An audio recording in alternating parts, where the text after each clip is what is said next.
नमस्कार, मैं Salim Sheikh. Inside story Bastar में आपका स्वागत है।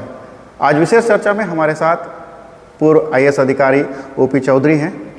बस्तर में एक लंबे समय तक उन्होंने सेवा दी है। नक्सल प्रभावित इलाकों में काम करने का एक अच्छा अनुभव भी है। आज भाजपा संगठन में एक बड़ी जिम्मेदारी पर है और प्रदेश सरकार के खिलाफ मुखर होकर आक्रामक हमला भी करते हैं। आज इनसे हम चर्चा करेंगे। सब पहला सवाल, हर किसी ने आपसे सवाल किया होगा, आप 13 साल आईएएस अधिकारी रहने के बाद जी पॉलिटिक्स क्यों?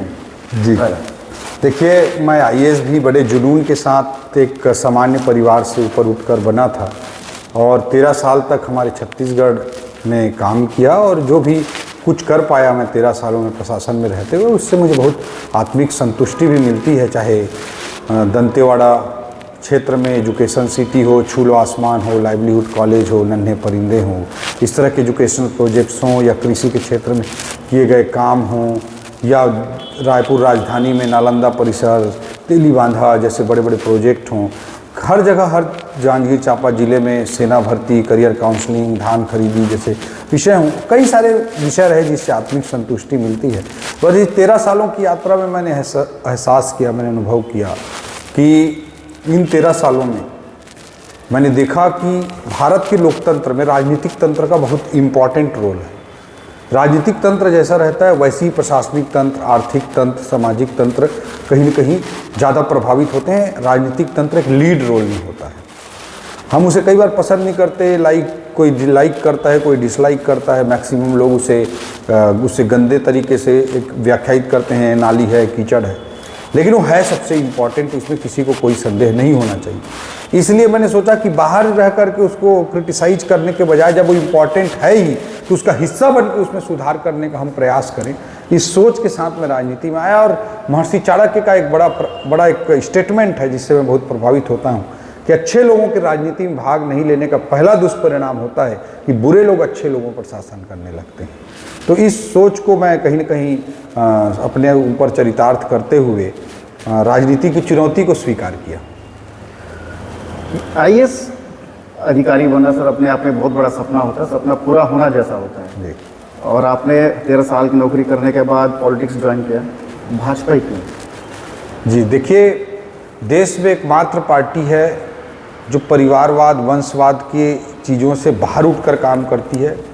आप किसी भी पार्टी को ले लेंगे तो अपने बेटा बेटी को सेट करने में लगे रहते हैं। जैसे गांधी परिवार में सोनिया जी को लेंगे तो राहुल जी को सेट करने में लगे हैं, कि ममता बनर्जी जी को लेंगे तो अभिषेक बनर्जी जी को सेट करने में लगे हैं, कि आप मुलायम सिंह यादव जी अब नहीं है दुनिया में, लेकिन उनका भी राजनीति को देखेंगे तो कहीं ना कहीं अखिलेश जी को सेट करने में लगे हुए थे।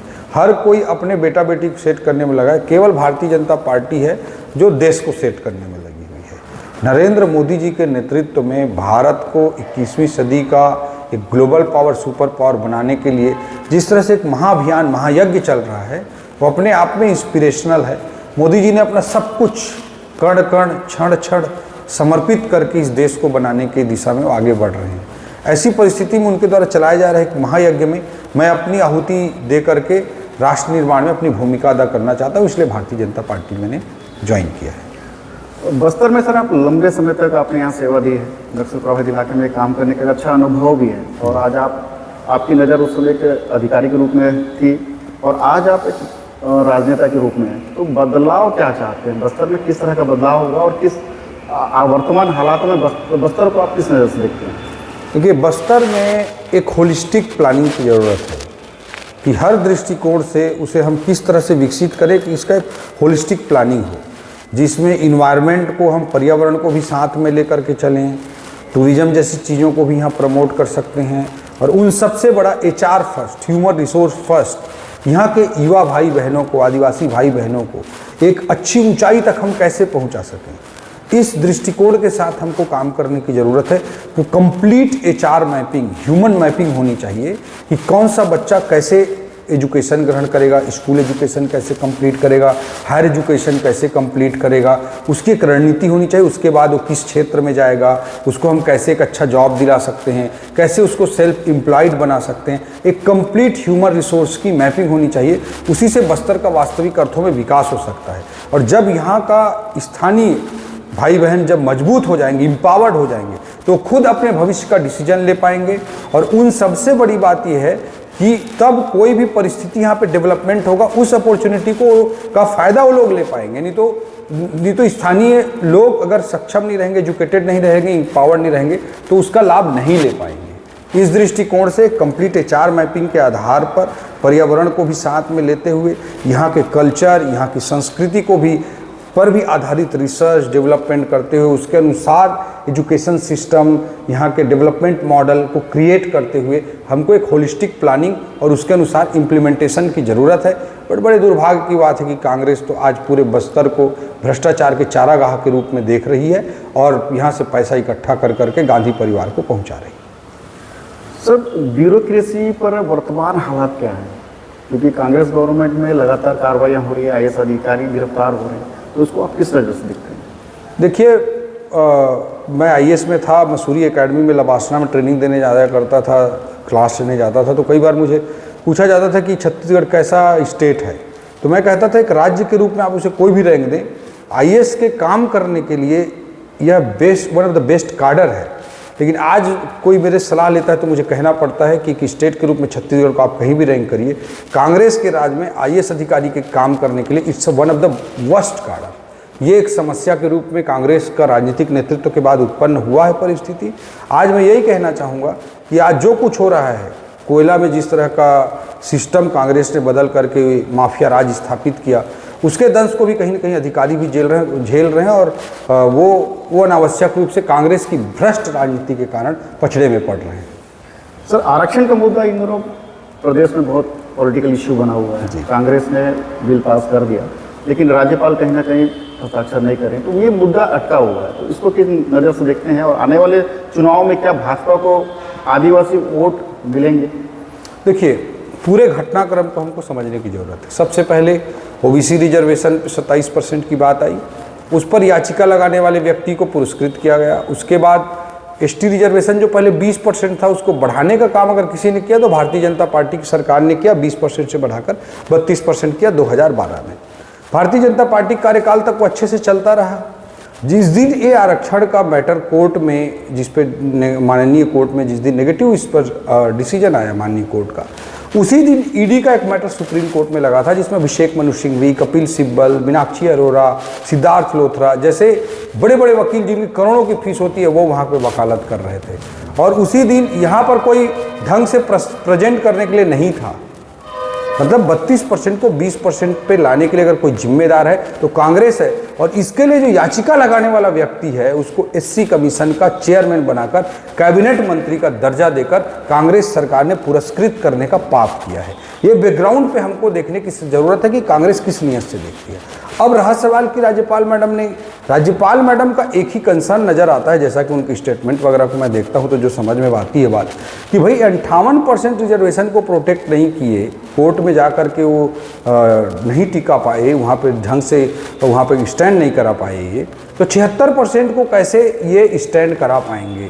और कोर्ट में वो स्टैंड कर सके, इसलिए उसके कानूनी पहलुओं पर वो उन्होंने सवाल उठाए हैं और वो जब ठीक हो जाएगा ताकि वो कंटिन्यू रह सके। लेकिन कांग्रेस की मंशा किसी भी वर्ग को ढंग से आरक्षण देने की नहीं है। वो केवल और केवल, चाहे ओबीसी वर्ग हो, चाहे एसटी वर्ग हो, चाहे एससी वर्ग हो, चाहे जनरल वर्ग हो, सबके पीठ पर छुरा घोंपने का काम कर रही है कांग्रेस की सरकार। बस्तर में कभी 12 सीटों में 11 सीट भाजपा के हुआ करते थे और एक कांग्रेस का। आज वर्तमान हालातों में 12 के 12 कांग्रेस के पास है, तो बस्तर फतह कैसे हुआ? देखिए, बस्तर की जनता हो या हमारे पूरे छत्तीसगढ़ की जनता हो, अटल बिहारी वाजपेयी जी ने छत्तीसगढ़ राज्य का निर्माण किया। उसके बाद पहला चुनाव, दूसरा चुनाव, तीसरा चुनाव, भारतीय जनता पार्टी को पूरे छत्तीसगढ़ की जनता जनार्दन ने आशीर्वाद दिया, बस्तर की जनता जनार्दन ने भी आशीर्वाद दिया। पिछले बार झूठ का पुलिंदा लेकर कांग्रेस जनता के बीच में गई और कहीं न कहीं हमारे छत्तीसगढ़ के भोले भाले लोगों को भरमाने का काम किया। उनकी बातों में कहीं न कहीं हमारी प्रदेश की युवा भाई बहन, वृद्ध लोग, कर्मचारी लोग, सब लोग आए और उन्होंने कांग्रेस की सरकार को समर्थन दिया। हम विपक्ष में आए, आज हम विपक्ष का दायित्व निभा रहे हैं। लोकतंत्र में जो जिम्मेदारी मिलती है उसको वो निभाता है। आज सब तरफ एक नारा लग रहा है, ऐसा कोई सगा नहीं जिसको कांग्रेस ने ठगा नहीं। अभी मैं कल दंतेवाड़ा गया था, वहाँ पे एक तरफ हमारी आंगनवाड़ी की बहनें बैठी थीं। उनका कहना था कि भाई सरकार ने कहा था कि सरकार बनने के 10 दिन के भीतर नियमितीकरण कर दिया जाएगा। आज 4.5 साल हो गया, कोई बात करने वाला तक नहीं है। एक तरफ सहायक शिक्षक लोग बैठे थे, उनको वादा किया गया था क्रमोन्नति दे दी जाएगी। संविलियन तक की यात्रा भारतीय जनता पार्टी ने पूरा करा दी। क्रमोन्नति देने की बात उन्होंने घोषणा पत्र में कही थी, उनको नहीं मिला। आज ओपीएस के नाम पे भ्रम फैलाने की कोशिश कर रहे हैं। जो पैसा कर्मचारियों के खाते में 17,000 करोड़ रुपया तत्कालीन सरकार ने और इम्प्लाई ने जमा किया है, उस पैसे पे ये अपने गिद्ध दृष्टि डाल के बैठे हैं, जबकि तो इम्प्लाइज का पैसा है। आप ओल्ड पेंशन स्कीम लागू कर रहे हो, उसको लेने की बात क्यों कर रहे हैं? आप इसी तरह से राशन दुकानों में भी भारी भ्रष्टाचार पीडीएस में हो रहा है। सैकड़ों करोड़ रुपए का भ्रष्टाचार पीडीएस में भी कर रहे हैं। मोदी जी जो 5 किलो चावल 80 करोड़ गरीबों को पिछले 28 माह से कोरोना के समय से दे रहे हैं, उस चावल को पर भी डाका डालने का पाप अगर किसी ने किया है तो कांग्रेस ने किया है। तो इन सब बातों को जनता अच्छी तरह से समझ रही है।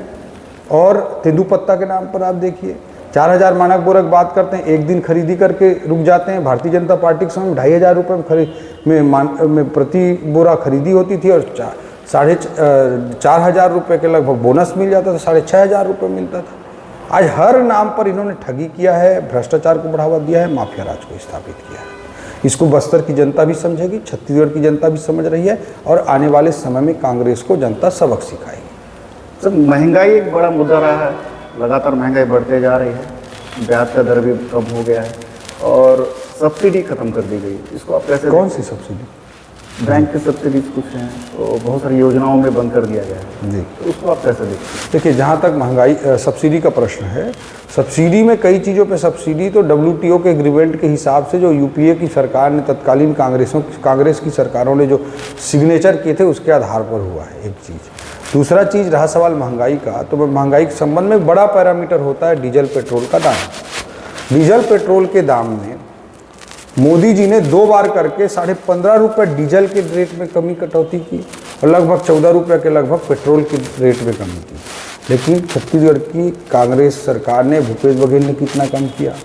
डीजल के रेट में 1 रुपये 45 पैसे की कटौती की और पेट्रोल के रेट में 90 पैसे की कटौती करके हमारे छत्तीसगढ़ की जनता का मजाक उड़ाने का काम, निर्मम काम भूपेश बघेल ने और कांग्रेस ने किया है। इनको महंगाई पर बोलने का कोई भी नैतिक अधिकार नहीं है। सर, एक अंतिम सवाल, 2023 में चुनाव लड़ेंगे? देखिए, ये तो आज भारतीय जनता पार्टी में काम कर रहा हूँ, पूरा दिन भर देखते होंगे, प्रतिदिन देखते होंगे, मैं पार्टी उसके काम में हमेशा अटैच रहता हूँ, लगातार बिजी रहता हूँ। पार्टी जो आदेश करती जाती है वैसे ही हम लोग करते जाते हैं। पार्टी कार्यकर्ता हैं, सिपाही हैं। भारतीय जनता पार्टी का हमारा संगठन जो तय करेगा उस अनुसार मैं अपनी भूमिका निभाने के लिए तैयार हूँ। ये रहे पूर्व IAS अधिकारी OP चौधरी, जो प्रदेश में एक बार फिर भाजपा के कमबैक करने का दावा कर रहे हैं।